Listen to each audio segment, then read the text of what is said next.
Yo, people, welcome back. Lateness is greatness. You already know what time it is. It's time for the London Clubs Carnage. We got a lot to dissect, a lot to ingest today.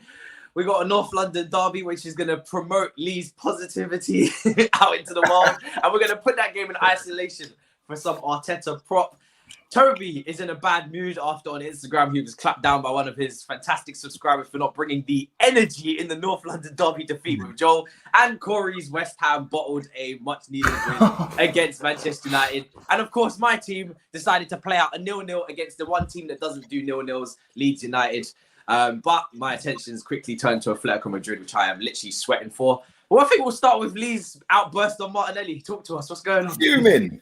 Fuming, bruv. He scores a scissor kick in training, and everyone's going, "Oh, they're easing him back in as a striker." And you got the likes of Football London saying he's the next R9. Like, turn it in, mate. Like, seriously, I hate our fan base. I hate these. I do, bruv. They accept mediocrity. They accept PR. They accept absolutely. Mediocrity. I swear Martinelli was always a striker. So I didn't exactly understand what was going on in terms Thank of, like, you, bro. When you said that, I was like, wait, what? Bro, he scored seven goals as a striker for Arsenal Football Club. Yeah, the other 3 that he scored, he's not scored this season. He scored 10 in his debut season, yeah, and then got injured right towards the end of it. 70% of his goals have been playing as a striker. But now apparently he's being eased back in, and that's why we haven't seen him, and he's been benched for 6 games. Nah, man, not having it. Bro, as soon as he had that injury, he was out for, what, 8 months, 10 months? He played the next 3 games straight after coming back from injury. He played against, who was it? He played against Everton, 19 minutes. Then he played 71 minutes against Chelsea, against you lot on Boxing Day, a week later. 4 days after that, he played 66 minutes against Brighton. Yeah, since then, he's played 53 minutes in the next 12 games. Not seen him. How's that being eased back in? I don't get it.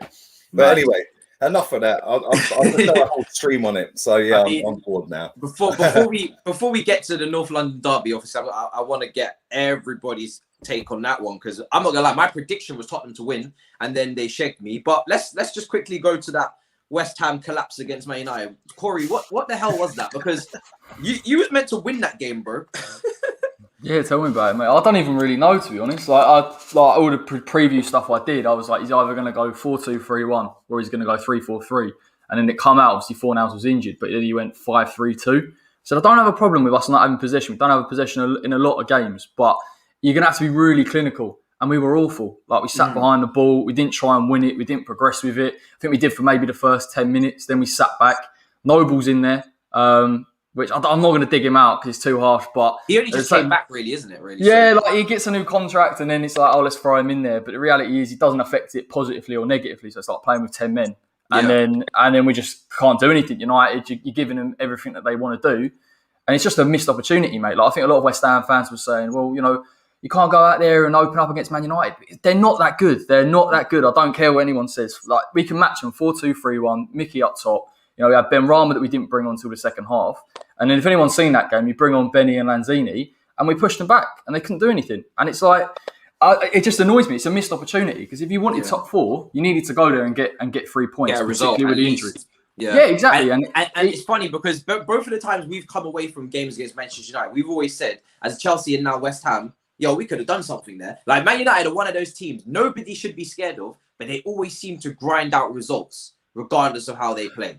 But the things with United, Ollie does everything to protect Maguire and Lindelof. They're their weak point. You know what I mean? He puts Fred McTominay in there. He narrows Shaw and Wan-Bissaka. Like, they're not that good. And then when we push them back, they're so scared of being exposed that you get a lot of the ball. So it's almost like counterproductive to sit there and say, oh, let them have the ball. Because almost Man United don't want it. They just, they want to come onto you and then a counter.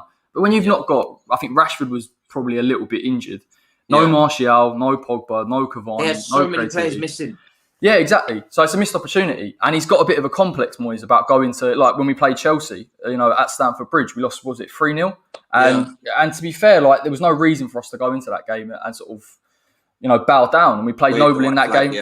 We played 5-3-2 again. And it annoys me so much because we're so much better than that. And our players are so much better than that. So I'm gutted, mate. It doesn't mean like we can go and get a result against Arsenal and Wolves. That's fine, but at the same time, that was the one that if you wanted to go and get top 4, you really had to go and get 3 points. No better chance to get 3 points at Old Trafford. Toby said he turned the TV off after 10 minutes. It was horrible, mate. It was a horrible game. Like, it weren't good, like at all. Yeah. It made United look good. It made him look good. Do you know what I mean? Passing it in and around, and they're not that good. Someone said in the comments he's a coward. Well, someone called Ollie a coward and Moyes a coward. So I don't really know who's the biggest coward. Big up the chat. Extreme season. Who else we got in here? Someone said talk about space last night. No, thank you. Content stays on their platforms. I don't talk about the shows on Twitter, and I don't talk about the space over here. Do you know? Lee and Corey. Do you know why they're talk about space? Matisse and Dammy. Yeah, the Grand Dam. We're gonna do that on the weekend, by the way. No, the Grand Dam. They were talking about these exploits where they've gone to strip clubs and how they fare with girls and stuff. You know, like two nerds talking about girls. All I'm gonna say to you people is separate. All I'm gonna say to you is separate your content. Separate your content.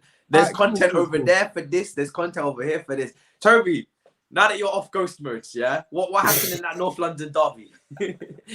What didn't happen in that North London derby should be the bigger question. That was an amazing goal from Lamela, can I just say?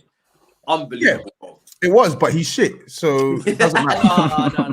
Put some respect on his name after that. Please. No, why should I put respect on his name? He's shit. That's shit. That's the Puskas Award wrapped up, bro. I don't care. I don't care about the Puskas Award. I cared about a result. And we didn't get the result. Like you said, you're saying what happened? What didn't happen? The manager, we know the issues with him. Stupid decision making at halftime. Yeah, doesn't starts the worst right back we've had on form this season, and yet doesn't rectify his error by taking him off. Doesn't motivate the team to go out and attack Arsenal. But then on the flip side, we look at flipping the players. Like, they were terrible. Ndombele, that's the worst I've seen him play this season. Like, he was shocking. He couldn't find a way through Xhaka or Partey, who were excellent. Yeah. Harry Kane, marginalized, barely touched the ball in Arsenal's box until I think like the last 5-10 minutes. Gareth Bale, invisible. Lamela, he scored that great goal, but all he did was just run and kick and foul people as per. And then even Reguilon wasn't good. Højbjerg, atrocious. Like Emil Smith-Rowe ran him ragged. Like Emil Smith-Rowe played sick, but we made him look like Iniesta that day. Like he was sick, but we made him look like Iniesta. And then Matt Doherty, your compatriot Matisse. Yeah. This guy, I can't believe how bad he's been for us this season, and it just gets worse and worse and worse. Well, the Irish had disowned him since he missed that penalty anyway, bro. Yeah. But for Ireland, they've disowned him. And then even Davison Sanchez and Lucas Moura were the only players who I could actually say, like, yeah, you're actually playing okay. Like, you're playing all right. And then Davison Sanchez, maybe unfortunate because Lacazette didn't make contact with the ball, but the fact that he's gone in so reckless, like, when you go in that reckless, you have to get the ball. Do you get what I'm saying? And the fact that you go in that reckless and there is no ball to be got, that's a foul. It's a penalty. Like, it's a penalty. Move on. But yeah, it's just a bad day in the office, and I'm still rattled that we could play that poorly in a North London derby. Like, honestly, like, yeah, because you guys always tell us that when it comes to these North London derbies, results or previous games like don't really come into contention. Yeah, it's all about on the day you fight for the shirt. Like, you it's basically a passion thing. Do you know what I'm saying? It is, but you know what it is, Matisse. Form does go out the window, of course. Anything can happen, but like, you expect a minimum performance. Like, form goes out the window, yes, but there's no reason why we couldn't have gone to that ground and not got at least a point. Yeah, there's no reason.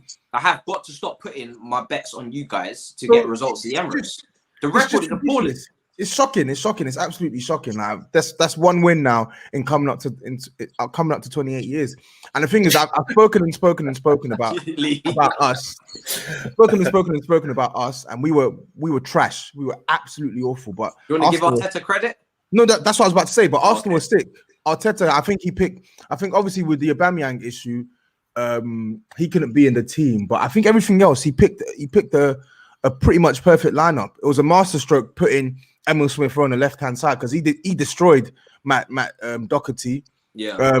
I think he got the right back position right as well because I thought he would have put Bellerin back into the team, but he resisted the urge to play Bellerin, and he put in Cedric, and it paid dividends for his team. I felt defensively Arsenal was sound. I felt they controlled the ball better than us. I felt that they were way more threatening in the final third than us. And if not for poor finishing from Lacazette, it could have been 3-1 or 4-1. Yeah, because Aubameyang was ruled out straight away from disciplinary before the game. I thought that would have given you even more of an advantage, if anything. So did I, but clearly not. I think Arteta found a way to motivate those players, set out the right team for that game, set out the right tactics, and it paid dividends. And you have to give him credit for that. And you just have to look at why the manager who has this incredible record against Arsenal wasn't able to do the same with his group of players who are seemingly better than Arsenal, man for man. Lamella scored a great goal and got himself sent off. I mean, from the moment that sending off happened, the game was over. Just the stupidity of it is it's alarming to me because he just kept making consistent tackles that really warranted the second yellow, kept getting chances, and then bang, he gets sent off. I'm just like, is your head not screwed on? And I'm surprised he didn't even take him back off. I don't know if he still had a substitution left, but I was surprised he didn't just take him back off the pitch. Because Lamella? Yeah. He couldn't take him off because obviously we had already brought on obviously he replaced Son in the first half because Son got injured, and then brought on who was it that you brought on? Sissoko, I think, and then the last sub, I can't remember who the last sub was. Dele Ali. So he took off Ndombele and brought on Dele. So I don't think he could have made any more changes. But Lamella's a clown for getting himself sent off anyway. Like he's an idiot. He's an idiot. He's an absolute idiot. Yeah, Lee, Arteta prop. Let's go. What did you make of the win? Oh, mate, do you know what? You know what my thoughts are on this manager and this football club and the fan base and the journalists. I just can't stand any of it, mate. Genuinely, but it's my football club. Don't say Arteta FC outside. It says Arsenal FC. Yeah, and I'll be here a lot longer than he will. That's for sure. But that day, I gave him 10 out of 10. He nailed it. Come on. Yeah, but this is the thing. This is the thing. Yeah, nobody will clip that. They'll only clip the negative. Say something now. We'll clip it. Yeah, I'll clip it. So I start clipping this stuff myself now. Yeah, because that's the beauty of it. I can put a marker on the stream and see where it was and go bang and clip it myself from Final Cut Pro. Yeah, and that's what I do. I'll clip it myself, bruv. Because I just think what did you make of the whole performance and his? Well, it started off with Aubameyang not being in the team, and we was like, "Whoa, what's going on here?" No Aubameyang, and I was just like, "Wow!" But then when we found out that he didn't turn up on time for the coach, you're the captain of this football club. You're late for a North London derby. He doesn't feel like captain material to me. I've always said that. He's not captain material. He's never been a captain. He's not a captain, bruv. The geezer is he's just a fan's favourite. That's all it is. He don't. He don't do anything unless he scores. Like if he scores, great, which is in 40% of his games. Well, this season it's probably about 10% of his games. And but since he's been here, I think he was about 40% of his games he scored, or 50. So it was quite high. But other than that, he don't do anything. He can't dribble, he can't tackle, he can't defend. Not that I want him to. He's been playing out on the left wing, so what's the point in putting him there if he can't dribble?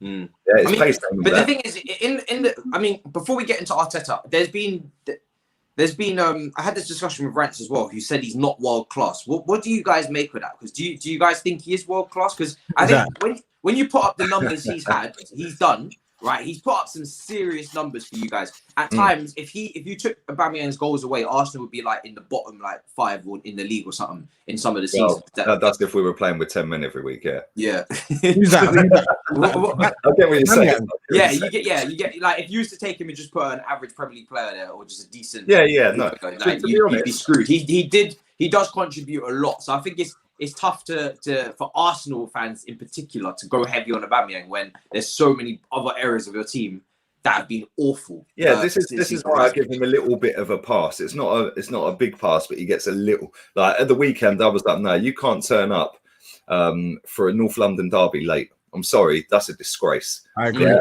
but he shouldn't have been in the squad. If I was Arteta, I would have just told him fuck off home. Yeah, go on. Did he have him on the bench or? Yeah, put him on the bench. The only thing I didn't like is the fact that he came out and said that it was a disciplinary and he was going to start him and he put him on the bench. Yeah, because now he's kind of outed him. That's an easy way to lose a dressing room with your captain being outed, who's a popular figure in the dressing room. Yeah. Hopefully it doesn't happen. Hopefully it goes the other way. And everyone goes, oh, blimmin' hell, he's dropped the captain. I better behave. Maybe that's why he done it. But in terms of the game, bro, we were relentless, man. From the first minute onwards, Kieran Tierney, what a left back. Yeah, that guy is everything we have missed in this football club since Ashley Cole, man. Like, seriously, we've had some decent left backs. He's unbelievable. I keep saying it. Because when we signed Chilwell, everybody was like, oh, he's better than Tierney. He's better than Robertson. He's better than everyone. Like, I'm just like, slow your freaking roll, bro. Like, Tierney is a baller. Do you know what I'm saying? Even from the Celtic days, Tierney has been a baller. He's played in multiple positions. He's played, I think, left side of your back three, wing back, left back. Doesn't matter where he plays. He's always very consistent. And because he had this one meme moment where he kind of like fell over oxygen, everybody's like slagging him off. Remember that game where he fell over his own feet? But apart from that, he's been brilliant. You know, I think he's potential captain material. He should be captain, bro. They did an open mic thing, yeah. So they followed him round. Yeah, they put it on their web. Screaming, more iron brew, more iron brew. Listen, he's better than your left back, mate. Yeah, and your left back's going back to Madrid when they buy him back, mate. So don't worry about that. Yeah, he can go back to Madrid. Let me say about that. Our left back is just as good. Our left back's the best in the league. I don't want to hear none of this. He's not. Shaw. I don't want to hear Luke Shaw at all. Luke Shaw's had one. I'm not mentioning Luke Shaw. I'm mentioning Andy Robertson and Reguilon and Digne. Like we said, Andy Robertson in the last couple of years, yeah, but then you got to factor in to the last couple of years everyone's performances out of Cresswell. He's been decent, consistently good, yeah. You got to go Luca Dean, yeah, but you got to do it over the last couple of years because you can't just take it on one season. This is why I'm not taking it on one season. This comment's wrong as well because I didn't mention Luke Shaw. I didn't mention Luke Shaw. United fans are going on like Luke Shaw's the greatest, like is the second coming of Roberto Carlos. No, yeah, but the thing is, on form, Luke Shaw has been probably top 3 left backs this season. 100% this season. He's been brilliant. But he's played. I think he's played the most. I wouldn't take him over Reguilon. He's only played 4 games more. I'm not taking him over Tierney. I'm not taking him over Robbo. I'm not taking him over Digne. No way. Because he's only just done it for this one season. Tierney. Everybody acts like as if Tierney only just started playing before. When he got to the Prem. He was brilliant at Celtic. And on Chilwell, just someone said in the comments, "Oh, Matisse with the usual Chilwell slander." It's not slander to be unbiased and say that, in my opinion, Reguilon, Tierney, and Robertson and Digne are better than Chilwell. Because I told you that when we signed him. So 50 million versus how much did you pay for Tierney? 25. Something like that, isn't it? 25. Yeah. It's just called not being biased. If you want bias and you want Chilwell's the best left back in the league, then I don't know, go to a different Chelsea channel. We're not doing bias around here. We've spoken about this, Matisse, though. But bro, we said this all Chelsea over. Season, like I think Chilwell is going through a really, really bad run of form, and I think he's a good player. I think he's a good left back, but like some of these other guys. Yeah, like I think with me, I remember I used to argue, and I used to think that they're on similar levels, but Tierney has always been a better footballer technically in his ability to cross a ball, shoot a ball, pass a ball, and dribble. Chilwell lacks seriously in terms of his technical actions in the final third. And I think with Tierney, it was just a case of, can we now see this consistently? We're now seeing it consistently. So there's no argument to be had. He's a better left back than Chilwell at present. And I think with Chilwell, everyone sees English premium rearing its ugly head again because same with Luke Shaw. Same with Luke Shaw. It's a good. That's why I'm not getting over the top. He's a good left back, but only done it one season now. Yeah, he's a good left back, but he's never worth 50 million. If you look at what 50 million gets you for a fullback, he's not worth that. He's not worth that. But the thing is that when he was in his good form, everyone's saying, "Oh, you're flip flopping." No, when he was in his good form, he's a good left back. This is what you do when he's in his good form. Left back. Yeah, he's a good left back. He's got potential, but he's not as good as some of the other names now. When he's in form, what you say and what I said is you just say he's playing very well, fair play to him, and you praise in isolation, and then you say, okay, let's keep this up now. And then he hasn't kept this up, so now this is where the modern day social media. But people go over the top, and when he was playing at his best, they have one, two, three good games. Left back in the league. He's better than Robertson, and. But then, as soon as he has a load of bad games, it's no, but he's still a good player. He's just no. You praise when they do well, and you cuss them when they don't. It's as simple as that. Yeah, and if they're consistently crap, you cuss them consistently. Yeah, and he's been consistently poor because exactly. I think he had two decent games under Tuchel that I can remember. Then Alonso came back into the team against Everton. I told you Alonso's better than him. Great, but Alonso isn't better. Alonso's better. I don't like Alonso. Alonso's not better than him. Alonso has more technical quality than him in terms of striking the ball. But can't cross. So even then, Alonso's a terrible crosser as well. So exactly. First touch, he can take the ball out of the sky, but then he can't dribble and he can't get past the man. So Alonso's just all over the place. But when it comes to left wing back, you probably take Alonso, and when it comes to left back, you take Chilwell. But the problem is with Chilwell is that when he was doing well, people gassed him up to high heavens and called him the best left back in the league. And now the chickens come to roost. You see what I'm saying? And he's clearly not. Same with other players like Ziyech. Good little period against Burnley, Sheffield United, and Krasnodar. He's better than Bruno Fernandes, and now he's going through this patch. Everyone's like, "Oh, Jesus!" I honestly don't think Chilwell's ever been that good. I don't actually understand it. He's decent going forward, but then if you look at Tierney and Shaw, for me, are probably more well-rounded defensively and going forward than Chilwell. You're looking at attacking left backs. I'll take Luca Digne over Chilwell, and then I'll definitely take Reguilon as well. So Chilwell's not a bad he's not a bad left back if you want to get forward, but he's not. I don't think he can be considered top 5. Put it like this. He's the English Bellerin. That's all he is. No, he's not. He's way better. He's way better than Bellerin. He's way better than Bellerin. He's way better than Bellerin. Bellerin's way down. He's way better than Bellerin. But think about it, because this is what I always say to Chelsea fans. At the end of Lampard's stint, he wasn't playing well. Everybody remembers that. And Tuchel, he hasn't been consistently good either. Would Reguilon get turfed by Marcos Alonso just because it's left wing back? Because everybody keeps saying now that Reguilon's quality impossible. Yeah, now that Chilwell's moved up 20 meters, he can't play in that position because it's foreign to him. I personally think that's a load of rubbish. For him as an attacking left back, because that's what he's meant to be. Because at Leicester, he got forward quite a lot, scored a few goals. I don't see why he shouldn't be able to play left wing back. I think that's a silly excuse. Would Reguilon get turfed for Marcos Alonso? Impossible. No, he wouldn't. Would Kieran Tierney, when he's played left wing back, left-sided centre back, left back? I don't see anybody making these positional excuses for Tierney. I don't see anybody making these positional excuses for Reece James. I don't see anybody making these positional excuses for Callum Hudson-Odoi, who's gone from a winger to a right wing back. We keep going through. Would Cresswell get turfed by Marcos Alonso? No. All of these Digne, no. So all of these guys. Why is Chilwell? There's a Leicester fan in your chat. Even Castagne and Justin are better than Chilwell. Bro, ask you exactly. Justin, they literally just replaced him.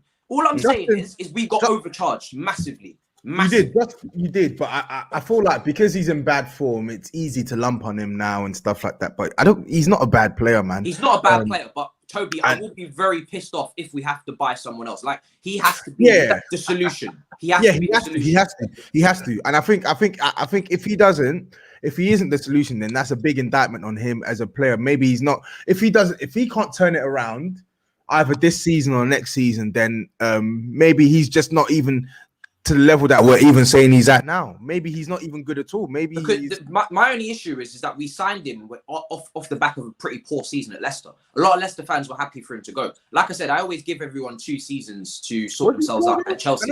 He had spells where he was awful. I remember that Man City. Yeah, there was a period where he just was awful. I think Man City, Mahrez ruined him, absolutely ruined him. But I don't remember him. Yeah, like he had. Don't get me wrong. Of course, this is Chilwell though. Like No, he did have a bad season last year. He has in a season overall, you'd probably rate him, I don't know, like a 6.5 out of 10. But he will have periods in the season where he's got a 3.5 out of 10. And for me, the thing I don't like about Chilwell, so I'll give the positives. The positives with him is I think athletically he's sound. Like he's fast, he's aggressive, he's good running forward and running backwards, tracking runners. But his technical quality on the ball is a miss. When he gets into the final third, sort of being in positions where he can lever a ball into the net, I don't think he makes good decisions when it comes to crossing high or cutting back the ball. I don't think he's good technically when it comes to passing the ball as well. Like, I just don't think he's that good a footballer technically. So it's letting him down when he gets into the final third.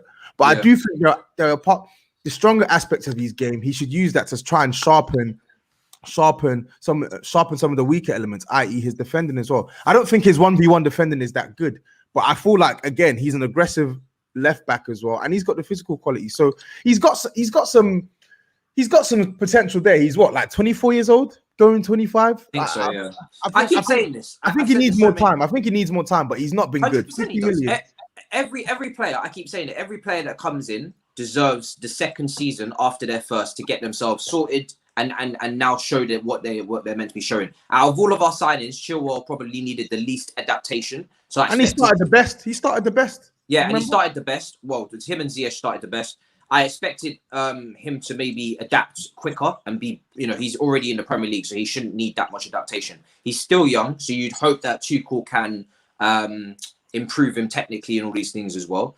But for people that are saying, let's not talk about him, well, what's the point? Like, for me, there's a lot of English bias when it comes to Chelsea. When players are not playing well, let's not talk about it. Let's praise them. But when they're not doing well, let's not talk about it. Let's not talk about the weaknesses. Let's not talk about it. But if Jorginho is doing poorly, if Kovacic is doing poorly, if Rudiger's doing poorly, if Alonso's doing poorly, you'll bet. We'll talk about it. How have you made this about Chelsea, by the way? No. How have you made this about Chelsea? We're talking about Arsenal.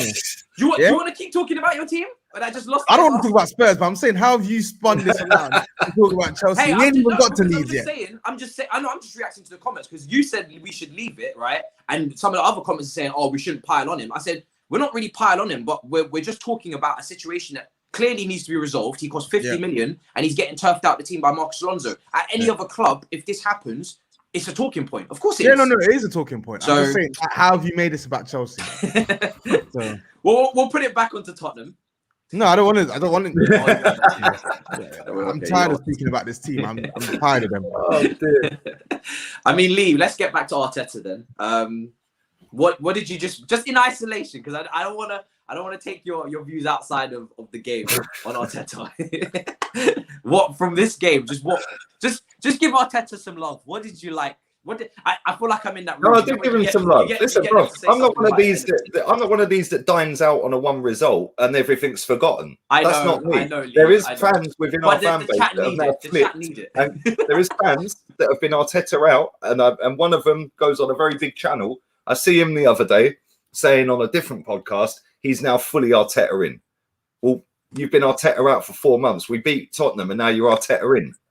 Come on. But the people need it. And it's Paddy's Day as well. It's St. Patrick's Day. So no, but this is the thing, right? Your season is judged on what you do in the league. Yeah. And whether you win any trophies at the end of it. We won an FA Cup last season, but we finished 8th. The manager's own words were 8th in the FA Cup ain't good enough. We're 10th. So how should anyone be happy? Judge him on his own words. He said we should be competing for the top honours.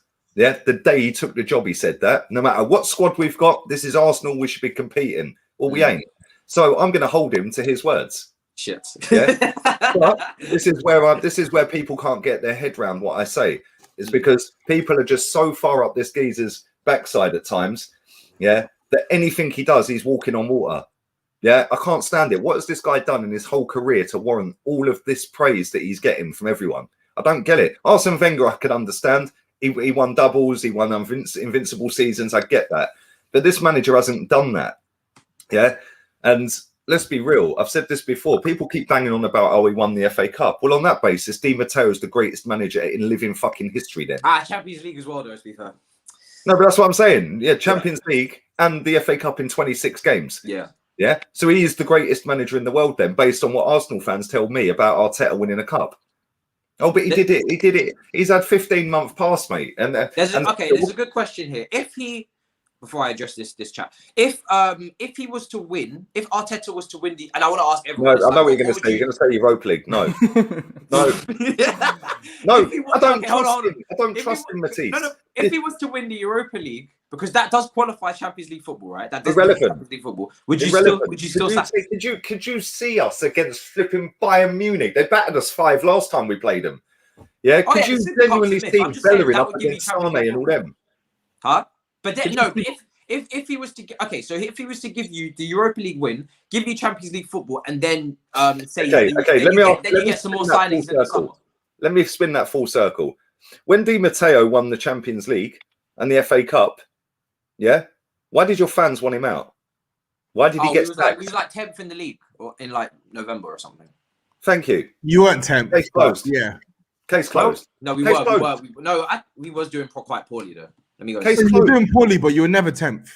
Let me see where we were. Where were we then? Do you remember where we were, Toby? Let me know in the chat as well if you guys. I don't know where we were in the league. The first 26 games he managed your football club, he won you the Champions League and the FA Cup. 26 games later, so he must have had 26 games of the following season, I take it. Yeah? Yeah. He got sacked. Why did Chelsea sack him? Why did the fans want him out? Just because you've gone and won the Champions League. I remember, this is how big clubs act, Matisse, yeah? This is how proper clubs act. You've won us the big one. You've won us the FA Cup. You're not good enough taking us forward. See you later. Yeah? But this is where football fans, the modern day social media football fans, yeah, look at everything through stats. They look at everything through, oh yeah, but he's won 2 trophies. Well, the Community Shield is not a trophy, mate. It's a glorified soccer aid. Yeah, that's all it is. It's a charity game. Yeah, and has Arteta been backed enough though? Bruv, I'm going to tell you this now, right? He got backed more than Jose in the summer, by the way, because he spent more money. Yeah, but Jose was smart enough with it to go and plug 4 or 5 gaps instead of just going, right, let's drop Thomas Partey on deadline day. We've already got Gabriel earlier in the window. We'll re-sign David Luiz. We'll go and get William for nothing. We'll phone Madrid and say, can we have Ceballos back? He got backed. Yeah, if you look at the players, you know what? Toby, let me list the players that he has signed on his watch. Yeah, is it his players or is it board? 18 players. Because remember Edu, I mean, I think you got like a Brazilian cult in your board where Edu and all these guys, they probably wanted to get William and David Luiz as well. So is it all Arteta? Yeah, but the manager would have had that conversation, and the manager keeps playing him. But does he not deserve another? Does he not deserve? If he wins Europa League, does he not deserve another window to show what he can do? No. Big clubs don't work like that, Matisse. Yeah, Chelsea sacked that guy. I remember Real Madrid doing a double with Vicente Del Bosque and getting sacked straight after the Champions League final after he'd won it. Yeah, he'd won it, and the week earlier he'd won the league. Yeah, and they said, "Sorry, not good enough. You're not the guy to take us forward anymore. Bye bye."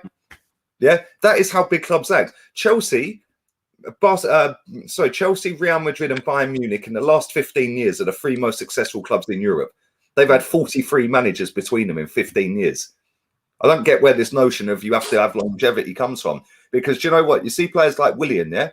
Willian's on a 3-year contract, so ain't that a 3-year process then? Ain't we supposed to wait until the 3rd year for him to come good? Because that's what people keep telling me with a manager. I mean, we told you he wasn't good anyway.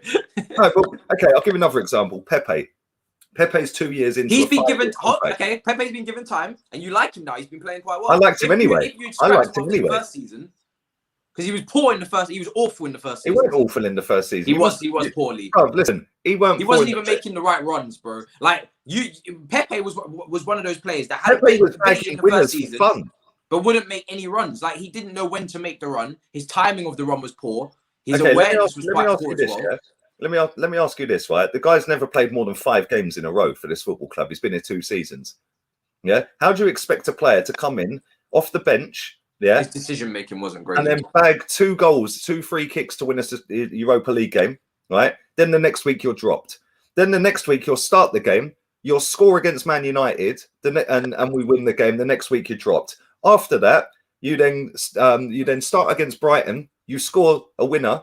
And then we weren't the winner, but he scored a great goal in that game. We then cocked the game up. The next week, you're dropped. How do you expect a player to get any level of consistency when he scores and he's dropped? Because he knows in his head, doesn't matter if I score. Every game that he played, he wasn't good, Lee. I know that for a fact. Let me read this list of 18 players, actually. You asked me if he's been backed enough, yeah? Right. Matt Ryan, his player. Runnison, Cedric, Rob Holding, he gave a new deal to. Clearly wanted him. Yeah, David Luiz. Is that him, though, or is that the board? He's had a say in that. He's the manager of the football club. Because I know your board are... And again, he's another one that we keep playing. Right? David Luiz was out of contract, was leaving the football club. We triggered another year. He wanted him, and he plays him every week. Gabriel, Pablo Marie, Thomas Partey, Willian, Ceballos again on loan, obviously wanted him back. Martinelli, he gave a new deal to. Aubameyang was out of contract. He gave him a new deal. He kept Odegaard on loan. He wanted him. He kept El Neni. Could have got rid of him. He could have gone back to Besiktas on loan. We kept him. Yeah, he wanted to keep Granit Xhaka. That's openly admitted by both of them that he was the reason he stayed at this football club. He was going to Hertha Berlin. Yeah, Hector Bellerin was going to PSG. He wanted to keep him. Yeah, Eddie Nketiah could have gone on loan to 4 different teams, but we brought him back and kept him. That is 18 out of our 25-man squad, and people want to tell me this guy has not been backed. He's got rid of 10 players as well, by the way. How many other managers in world football have given new contracts out, signed players to a total of 18, and got rid of 10 players in 15 months and 3 windows? I'd be baffled if there's anyone. He's had more backing than any manager in this league, mate. Yeah, people are banging on about, oh, but he only spent 80, 90 million. Irrelevant. So is there nothing he can do to turn it around for you in the summer? Is there nothing he can do to turn it around for you then? Win the league. Toby. Put us in a title race. No. You might laugh at that, yeah? And a lot of people don't get how I'm saying it. Yeah. This guy came in and said we should be challenging for top honours. We should be challenging for the league. Yeah, but you was never no. Hang on. Regardless of squad. So what? Did you lie through your teeth to me in your first ever press conference then? Because that's not the case. Or do I have to sit here and go, oh, well, we can't win the league with that squad? Well, Lampard said a similar thing to us that we should compete for the league. He told Willian he's going to win the Champions League if he comes to us in 3 years. Well, you have to qualify first, mate. Yeah, that's a lot of dreams. And guess what? If we qualify this season, he has to win it in his first season. Back in it. He's full of shit. I can't stand him. Can't stand the geezer. Toby, what was you going to add? PR merchant in the league. No, I was just going to say, with Arteta, you can understand why Lee is frustrated with Arteta, because as well as Arsenal are playing over the last couple of weeks or months or whatever, since December or whatever, they're still in 10th. They're still in 10th. They've lost 11 league matches this season. As much good as he's doing right now, it doesn't outweigh the dross that they were put through at the start of the season, and that dross has potentially set them back in their goals for the season. Yes, Arsenal are still in the race to probably to maybe finish 6th or 7th, but top 4 is done. They're not finishing top 4. They're not finishing top 4. And yes, granted, Arsenal don't have a squad good enough to finish in the top 4. I believe that. And I don't think Arteta is solely responsible for all of these players that he brings in, all of the decisions that have been made. But some of his decisions have been questionable. They have been. And a lot of people don't want to acknowledge those things because of the good that's happening right now. But fundamentally, Arteta has a part to play in where Arsenal are right now, just as much as he has a part to play in how they progress going forward. It's that simple. Can I just add one more thing as well? Yeah, people bang on. I'll let you respond to this afterwards, Lee. He's fixed the defense, apparently. Yeah, he's fixed the defense. Right, we've conceded 7 goals less than Fulham. Right, and their back line is Anya, Anderson, they've got one of the best records in the league. Arsenal get any of them in their starting 11. Yeah, but Lee, they've got one of the best defensive records in the league, though. Fulham. Yeah, and guess what? And guess what? They've got one of the worst back 4s I've ever seen in Premier League history. Their back 4 is not that bad at all. Would you take any of their back 4? I've just read the names. Yeah, I would. I take Joachim Anderson all day long. I'd probably even take Tosin as well. I take Anya over Matt Doherty every day of the week. Olaino is definitely going every day of the week. Doherty every day. And I think. I just find it baffling though that it's like every excuse. Oh, he's fixed the defense. Like the season Emery had, the full season Emery had, we conceded 51 goals. Yeah, right, and we scored 73. Yeah, this season, right, with 10 games to go, we have conceded 22 goals less than Emery's full season that was apparently a mess and we were wide open. Yeah. We've still got to play West Ham, Liverpool, Everton, Chelsea in their last game. Okay, hang on. So let's just assume that we finish with another 12 goals or 10 goals conceded, let's say, yeah? Well, so we finished 12 goals better off defensively. Cool. Now let's have a look at goals scored. 73 we scored under Emery in a full season. With 10 games to go, we've scored 37. That's nearly, it's just under double. Yeah, that's the problem, though, isn't it? Arteta, he went almost too negative to overcompensate for your inherently error-prone players, and you've seen. I think Arsenal have got like top three best defensive records in the league this season. No. Yeah, you have. Yeah, you have. You have. Yes, you have. Man City have got the best defense in the league. Man City, Chelsea, and then I'm pretty sure it's Chelsea. After Chelsea, Aston Villa. It's Aston Villa. Is it Villa? Yeah, it's either Arsenal, Spurs, or Villa. But yeah, Aston Villa. Then us, then you. Either way, I think his main issue for me this season was that he wasn't able to get you lot attacking teams properly. I don't think his issue was defense, because as rigid as you want to make a team, as when he wants to set up against some of these bigger sides, etc. Fundamentally, Arsenal don't really have many good defenders, and it's the same with Spurs. Like our record tells you, oh yeah, we've conceded the fourth or fifth least goals. Yeah, that's mainly conceded the fourth least. Yeah, exactly. But that's mainly down to how our manager sets us up, where most games were basically sitting back, compact, waiting for the opposition to come onto us. We're on course to score 50 goals this season based on what the average is now with 28 games gone, yeah? 50 goals. That's 23 goals less than we did under the previous manager, right? Yeah, but that's what I'm saying. His issue was getting your team to attack, because for all that, I felt like at the start of the season, when it was really, really bad, he was overcompensating for your defense to the point where you were attacking. What's the excuse now then? Well, a big part of that. There is no excuse. That's what I'm saying. I don't look at as well as that result was on the weekend, as well as Arsenal have looked in terms of general performances, i.e., being able to attack sides. No, we've had a couple of good results against Leicester and you lot. What about Burnley when we drew 1-0?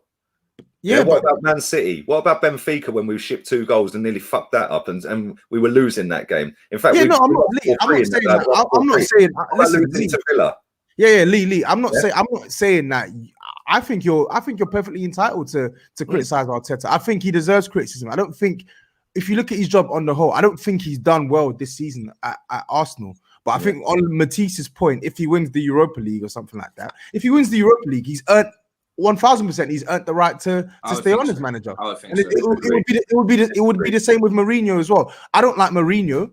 I don't rate what Mourinho's done. I don't rate what Arteta's done at Arsenal. I don't. Because that would be Champions League football. But if either of the two win the Europa League, and winning mentality, sack managers regardless of what they've won the season before. Only Chelsea have done that. Not Europa League. That's our model. I don't think anybody else really has done Real Madrid managers after winning Champions Leagues. Come on. But Arsenal are not Real Madrid now. But you have to have that elite mindset. We moved to the stadium to be up there. But you'd have to have the board to match that, and your board don't match that kind of. No, we have to have the fan base to match that. When Real Madrid lost to Shakhtar in the Champions League group stage, their fans were going mad on the Real Madrid post that they put out. Sack Zidane, sack Zidane, sack Zidane. They still want him sacked. They want him sacked. This is Zidane. He's won everything with that football club as a player and a manager. Their fans want him sacked. But I can't sit here and want some fucking tin pot footballer who's now a shit manager out of my football club. You know what I hate about this? Are different because you've had Wenger for so long, isn't it? In terms of longevity, these your club is used to longevity. And Arsenal have got that tag of the classy Arsenal, the Arsenal way. You know, so you're not gonna just start sacking. There's nothing classy about this football club, mate. When the captain of the club's telling you all to fuck off as he's walking off. You know what I don't like? I hate. I don't like when I see comments like this.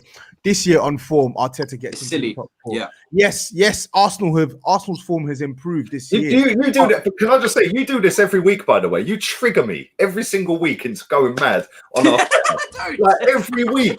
Yeah, but I don't want to talk about Arsenal. Can we talk about West Ham with Corey? Because I don't want to talk about Corey, this comment, it really. And you spoke too much about Chelsea. We're gonna move on to Chelsea in a second because we've got Atletico Madrid tonight.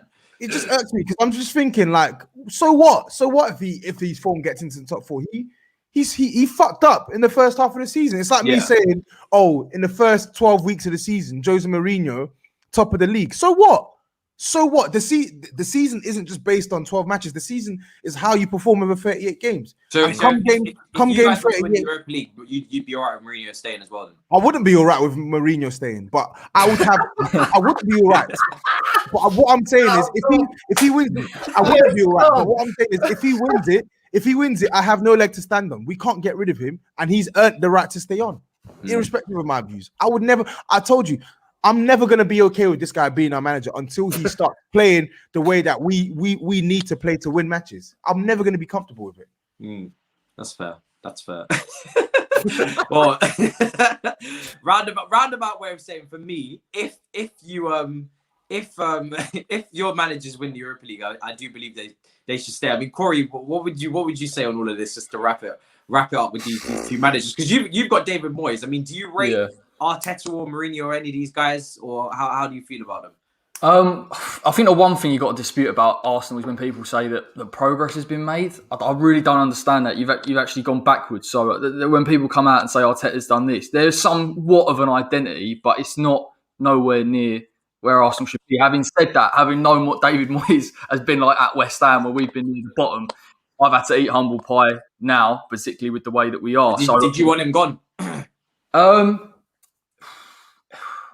I wanted him gone the first time because the football we played was awful, and I couldn't see how he was going to improve it. And there are still elements, and I don't think manager really has some sort of base that it falls back on. I think Arteta probably similar. Mourinho definitely, when he sits back after he's 2-0 up and invites teams on. You never lose that. The same with Moyes. But if you see some kind of improvement, then I have to change my mindset on it. I can't be fixed on Moyes until he proves me otherwise. So I would say that if Arteta did get Arsenal, like that person said, in the top four next season, for me, you'd have to kind of change your mindset towards it, because Arsenal then would be a top four side. But then, you're entitled to your opinion. Mourinho, again, I think he got quite fortunate with the past couple of wins to get himself up there. I think he won the games he was supposed to win, and then he played Arsenal and he's basically bottled it. So, I mean, it's like, he's a problem. Tottenham should be doing much better than what they're doing with some of the players they have. Credit to Arteta and Arsenal on Sunday. They played very well, and they nullified the likes of Bale. But yeah, I don't know, mate. I'm just happy with Moisey. Chelsea haven't had a better season than 2012 since. I guess so. I mean, you're going off obviously trophies, and it's never going to trump the Champions League, is it? On Moyes, quickly before we get to Chelsea. I mean, David Moyes is one of these managers, right, that he does extremely well at Everton.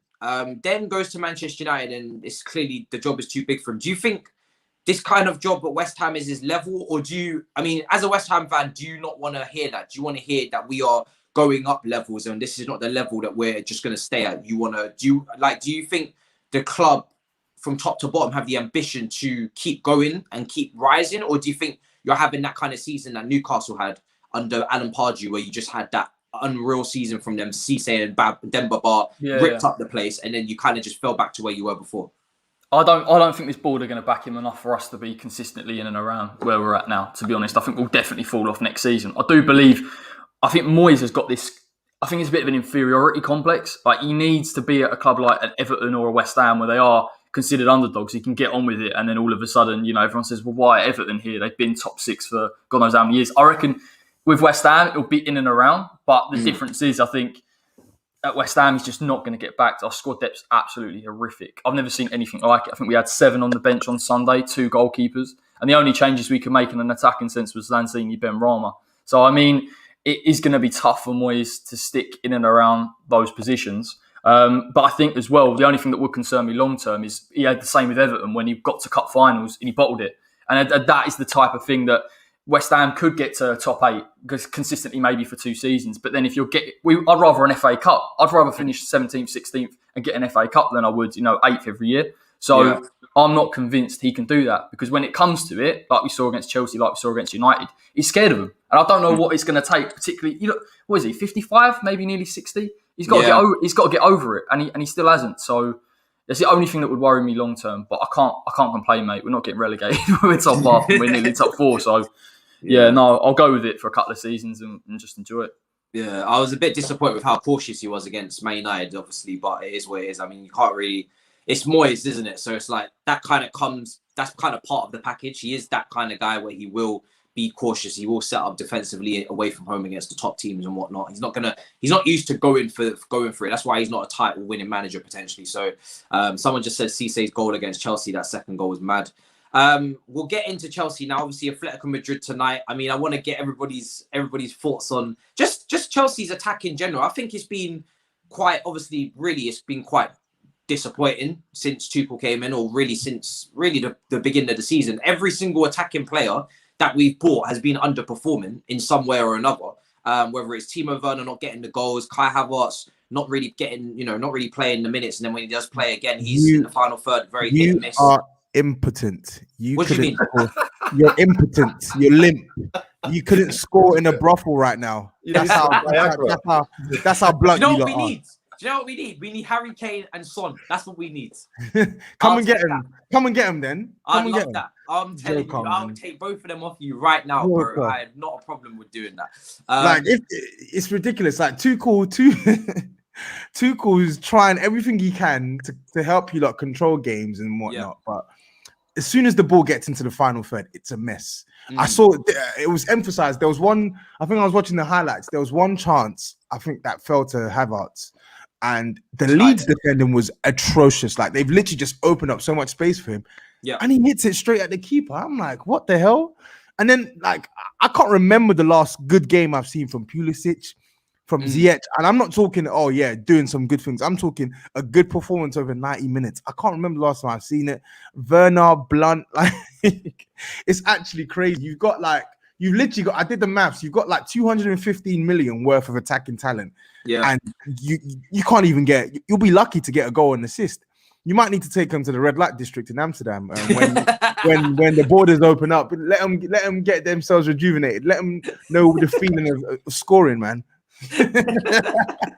Bro, I really don't get it. Like, obviously, Atletico Madrid is tonight. I'm nervous now because the thing is with Chelsea is we don't put games away. So even though we're 1-0 up from the first leg, we've got the away goal. We're favourites. I'm confident that we should be able to finish the job. Like, if we didn't finish the job from now, I'd be extremely disappointed after the hard work done in the first leg. But I know, come the 80th minute, I'm still going to be nervous because the game is still going to be touch and go because we're not going to be 3-0 up. Do you know what I mean? We're not going to be 3-1 up. The game's not going to be done and dusted because we don't put the ball in the back of the net often enough. And we've got the away goal, but all it takes is one goal from them and the game's level. And then suddenly it's like, where do we go from here? So, I mean, Corey, what do you make of Chelsea's attack? Because obviously, big money signings, right? I mean, how much time do you give them? Because I personally always say my rule is that you give everyone a season. So their first season in the Prem, same with Pepe, even though I didn't really rate the first season he had. First season in the Prem, and then second season, that's where you need to deliver. So that goes for Kai Havertz, that goes for Ziyech, that goes for Timo Werner. And then Pulisic is obviously, he had a good first season, in my opinion. Tobi would disagree, but I think he had a good he had a great purple patch. And he did have a good first season. He was great a superb purple patch, but he's gone back to the Pulisic that we know. To be fair, so in the first part of the season, he didn't play as often. So it's not like as if he just had a good end in the first part. He was awful. Whenever he played in the first part of the first season, he played well. He had the game against Burnley. I'll stop you there, Matisse. So I remember he started off that season terribly. I vividly remember a game against Norwich. He couldn't do anything right, but then he came back. Played well against Man United though, away from home. Yeah. I mean, you got slammed 4-0 and he came on and around like 5 minutes. What are you on about? But anyway, the American bro. That's why we was around. But my point is that we did play. Actually, we did attack quite well that game. Yeah, I but know the scoreline won't suggest no, it. you did. No, if you watched the game, we did attack quite well. I agree. 4-0 was a fake result, in my opinion. It was. You have to 4-0 actually was watch a the fake game. result. But you lot didn't have your finishing boots on. What I was going to say on Pulisic is I actually do agree. I think he was in and out of the team early on, wasn't playing well. Then Frank Lampard started putting him to the team. I remember vividly games against Ajax, games against Burnley, etc., where he was doing his thing.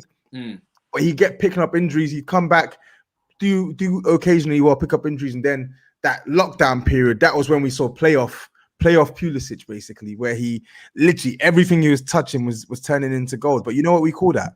We call that season an outlier. You know what outlier is? An outlier is when you have one thing that deviates away from the norm. So when you have one specific area that is completely different from the rest. And if you look at Pulisic's career, that season is a outlier, bro. It's a glaring outlier, because I was shocked by what I was seeing last year, because I didn't think he had that quality when it came to decision making, being decisive in the final third in terms of when to cross, when to shoot, left foot, right foot, just trying to win the game. And I feel like what you're seeing this season is identical to what most people have seen from Pulisic his career, which is a guy who can't really do much in the final third when it comes to decision making. He's a great dribbler, but the brain is missing, bro. The brain's missing. I disagree. Everybody knows, but go on. Lee, I think Lee wanted to say something. No, go on, Corey. You asked Corey a question. No, I'm just laughing because that is the hill you die on, isn't it? Pulisic, you'll defend him for as long as. Yeah. It's not even a hill with it. No, I just think personally, when you say that he's not intelligent, I've seen intelligence from him. Obviously, not right now. Yeah, I have, this season he's been poor. But with Pulisic, for me, I believe that he's got so much ability that he's one of those players that I will back until I feel like, okay, cool, he's absolutely got no chance of making it here. Because he's one of those players that have got so much ability, in my opinion, he can make you look very, very, very stupid. Yeah, he can. Gets his act together. So that's why I'm not like Pulisic for me. He's 22. Too much ability for me to be turning on him. I've got much more. I'm not even saying you should turn on him. I'm not even saying you should turn on him. I'm just saying I'm not saying you should turn on him. I'm not saying he's gonna be this level forever. He's 22 years old. He's got the indistinguishable facet of his game, which is in fact not indistinguishable. Sorry, he's got the unique facet of his game, which is his dribbling. His dribbling is messed. Like, we know how sick he is. Like, he can beat 3-4 man rapid with his feet. But it's the next step beyond that. What we saw last season, we want to see that more often, because what we saw last season, that stacks up with the praise that you were giving him. What we've seen this season does not stack up with the praise that you give him. What we saw the season before last does not stack up with the praise that you give him. And it's not to say that, oh yeah, like Pulisic can't come good properly, but he needs to do more. What is it this season? He cost 60 million. He cost 60 million. Yeah. He's got 1 goal, 1 assist in the league. And even if you don't want to look at stats, I'm looking at his general performances, and he's genuinely not playing that well this season. He's not. But do you know who else isn't playing well that I feel like I want to get your opinion on? Is Ziyech. And even Timo Werner. Let's talk about those two, because it's not just Pulisic that's underperforming in this attack. And it's not at all. Werner might play tonight against Atletico. He's not banging in the goals. People when it comes to Chelsea, you know, I think what Werner gets by with, maybe that we give him more leniency in this Chelsea fan base and he doesn't get criticised so much, is because he maybe puts in a lot of effort, and he does seem to be trying ridiculously to try and get these goals. He's always got the right attitude. He puts himself in the right positions, but his finishing this season has been poor, man. Like, really poor for a striker. Yes. And then also Ziyech. I mean, what are your opinions on Ziyech then? Because you know me, Ziyech is a player that I loved before he joined Chelsea. I've said Chelsea are getting a baller, and even at the start of the season, he was doing his thing. But you have to be honest, he's been shit for Chelsea. He's been rubbish. Because you talk about Pulisic, but Ziyech is 27, so he's in his prime. That's what I'm saying. So like with Pulisic, like, you have more reason to keep the faith of him, because he gave you what you saw last year. He's younger, and there's scope. Ziyech, you bought for instant impact, and he's not delivered instant impact. So, as much as I like Ziyech, and I still think he's a top player on his day, who just needs to be less. What's the word I'm looking for? less volume heavy when it comes to the crossing and shooting all the time. He just needs to be smarter in his play. I wouldn't be surprised if Chelsea wanted to cut ties with him this summer, because you can't be waiting on a player who's meant to be in his prime for potential. But that being said, if I were you, just because of what I believe in Ziyech, in his abilities, when he's at his best, I would still persist with him. I would give him next season. I would still persist rule. with Ziyech, and I would persist with Werner as well. But I think you lot definitely need another front man. I don't think you can go into next season with the same attack right now. You need another front man for sure, 100%. I think they need a striker. 100. They've got a lot of players that are meant to be providing creativity in this team, and I would give them, Ziyech, Pulisic, Kai Havertz. I would give them all next season to. Kai Havertz for me is not even in the same bracket. I just don't think he's going to be a flop. But when it comes to Ziyech, I think I would give him next season to improve and sort himself out. You and Kai Havertz, I swear that I saw so Kai much. Kai Havertz is 21, bro. I remember before we were on streams, I didn't even know Matisse, and I would see videos of this Chelsea fan giving me a 10-minute monologue on why Kai Havertz is the truth. When it comes to Kai, crouching down. He's got talent. But yeah, he's got talent, but I've not seen anything this season. Was that slander league? You were crouching down. Was it in Hyde Park? Oh yeah. No, that's not the same video. No, it's not the same video. No. That was about Man United. That was about Man United. This ain't no Mickey Mouse institution, yeah? That one, yeah?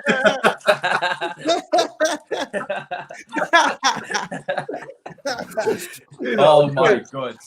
Jesus. Bro, listen, Pulisic's crap. I've said that even. No, we're not doing no more. Let me just say my little penny. Leave him out of it.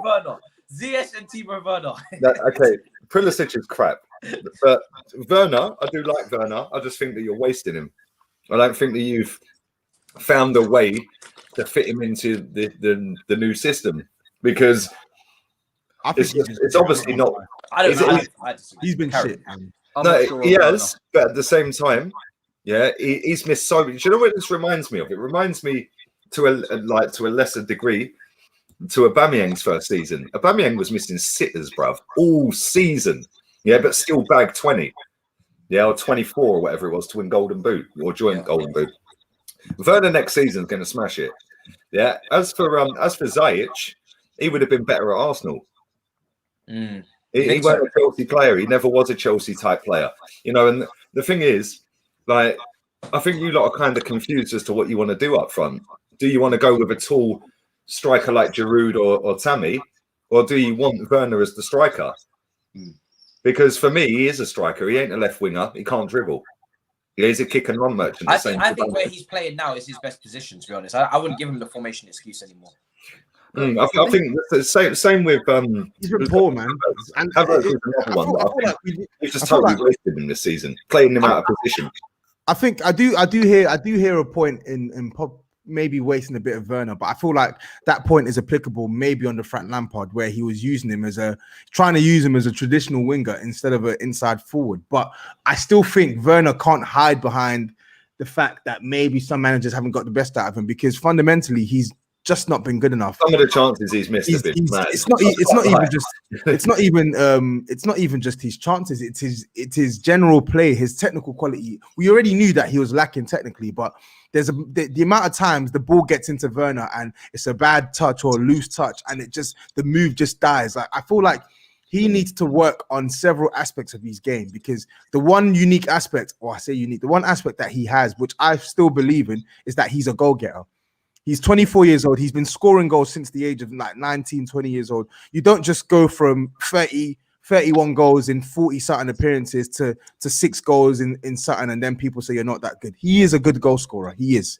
He can finish. If you get him around the box, he can finish. But I just feel like he needs to work on those other aspects of his game, man. He really does, because it's going to hinder him. It really is. Because we talk about Aubameyang not really being able to dribble or be able to do this, Werner's quite similar in that respect.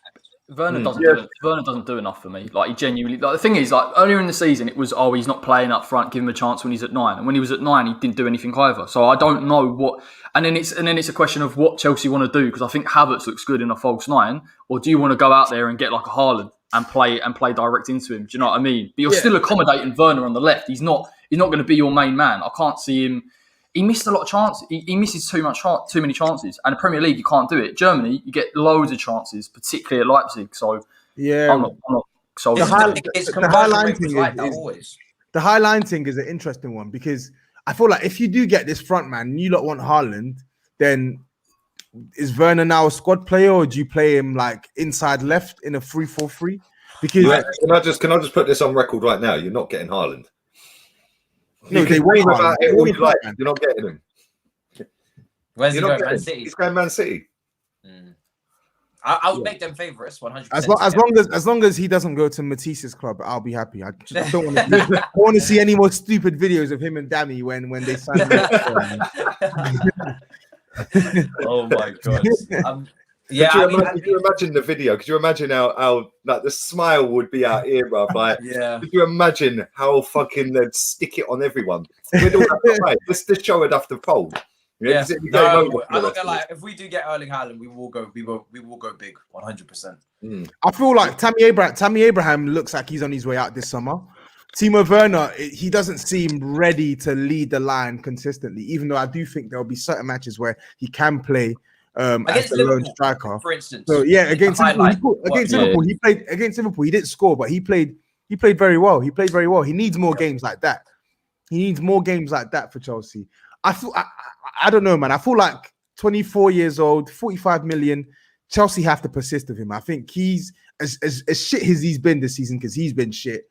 There's more to come from him, man. It's going to take a lot to convince me that guy's a bad player because I don't see a bad player, man. I know he's playing bad, but I just don't. I've been watching this guy before he joined Chelsea. He can do a job for Chelsea, man. He just can. Yeah. It's going to be an interesting one. I mean, tonight this fixture is massive. Obviously, it's it's not something Arsenal and Tottenham fans will be too familiar with. But Champions League knockout stages, we're getting to that squeaky bum time period of the competition. For me, we have to win the game. If we don't get through this tie, it's going to be bitterly disappointed, I think, after what was done in the first leg. So I'm looking forward to it. What would you guys say if you had to make a prediction for the outcome of this massive game? What would you say? What would you put your money on? Maybe 2-1. 2-1 or 1-1. I don't know. And it'll go up to Rudiger. He'll go up to Rudiger and go, "What? Say something now." This is why I'm nervous. It's honestly, you know what this fight is? It's a brawl, and you're bringing a plastic knife, and they're bringing a plastic fork, basically. Whichever one cancels each other out. Really, I think you're gonna obviously control the ball, and I actually think you'll nick it, but I don't expect to see an exciting round of 16 tie. I hope I'm wrong, but I don't expect to see an exciting game at all. Who else is playing tonight? Actually, there's two ties. Bayern Lazio is one. Okay. Oh, what? Bayern are 2-1 up from the first leg. I thought they were more than that, weren't they? 4-1 up. Okay, well that's basically a dead tie then, isn't it? What, Matisse? What you need to do is you need to give, and shameless plug as well, you need to give your teammates some of this golden one. Pepper. Fire them up for tonight, man. What is that? It's my friend's Pepper. She's got like a pepper business called My Pepper Pots. Really good. Really good. That's quality. Someone's at my door. One sec. Oh my goodness. Well, people, listen, we're gonna wrap up now anyway because it's St. Patrick's Day, also my sister's birthday, so I'm gonna try not to do too many streams today. I've got another one after the game tonight. I mean, this is gonna be interesting. I think we've kind of covered everybody's drama. We've definitely gone and triggered Lee a little bit again accidentally. I refuse to talk about Arsenal next week. Well, do you know what? Yeah, if your club was boring, then we wouldn't have to speak about them. But you're winning North London derbies, but at the same time, your manager's like iffy, so it is always entertaining. Can I just say one thing? Yeah, the only thing Arsenal are good at is producing top class merchandise. Oh my God, he's gone and got it already. Oh, you got 4-2-4 already. Come on, but you know what? I'm fuming because I wanted the other T-shirt and the hoodie, and they were sold out when I went on the website yesterday. That was the only one that I could get. How much was it? That one was 50 quid. Oh, okay, so that's not too bad. The hoodie was 100 quid, and the other T-shirt was 85. But I was like, I wanted all three, yeah. My missus said to me, she goes, "Oh, I'll buy you the hoodie and that." Like, I said, no, it's way too much money. I ain't letting you do that. Yeah, she's like, no, I'll do it. I set my alarm for 10 o'clock, yeah, because that's when it dropped. Yeah, and I woke up about 11:15. By the time I went on the website, it sold out of the hoodie and the t-shirt, and it only had that one and the poncho, which was like 130 quid. I don't want that poncho anyway. I need a poncho when I get back to Spain, bro. It's 24 degrees. Yeah, that's true. Right? It's mad. It's so sunny. When you going back to Spain, Lee? When Ryanair can let me get on a plane. They've nudged all the flights back until the 2nd of May. Oh god. So fucking bro, I come back for Christmas, you know. Yeah, this is what happens. I came here for Christmas, and then this it's is horrible, isn't it? Yeah, you just. Well, I don't really mind. I ain't really happens. I'm all right, but it's just long. Yeah. Yeah, but the thing is, you'd rather be in your own environment. Yeah, like. yeah. I had plans. Like, I'm here with my missus, like, and her family, and that, and they're sweet. They're cool, man. They're good as gold. And this happened last year as well when I come back for a week. Yeah, we went into the first big lockdown, and I ended up staying here for 4 months that time. Well, I said to them all, I said, as much as I love you to bits, yeah, when I get back to Spain, I'm never coming back to England. Yeah, lockdown every time. So yeah, I don't know when I'm going back, but my mates keep winding me up. They keep sending me like messages. Oh, on the beach today. Like one of them, I said the other day, I said, you send me one more fucking video of you serving up food on like doing a barbecue on the beach. I said, I'm blocking you. Like literally, like sun shining. He's on the beach. The water's clear. It's rammed on the beach, and I'm just like, oh my god, I can't even fucking go and meet my pals. Do you know what I mean? It's mad, isn't it? Like, you're not allowed until another 2 weeks to go and meet up with people properly. Yeah, it's fucking ridiculous. But I had to cut my own hair. Do you know what I'm saying? Same. Oh, listen, everyone was asking why is his dad when we shot up there. I just thought it'd be a good way for me and Lee to unite, you know, over a common problem. I know what this is. You're trying to get me on the Pulisic hype. That's what it is. Yeah, I'm like, if I do this, people will start giving respect to Pulisic. Tobi, final thoughts, bro, and let them know where to find you. Final thoughts. I hate Chelsea. I hate Arsenal. Fuck Arsenal. Fuck Arteta. Fuck Thomas Tuchel.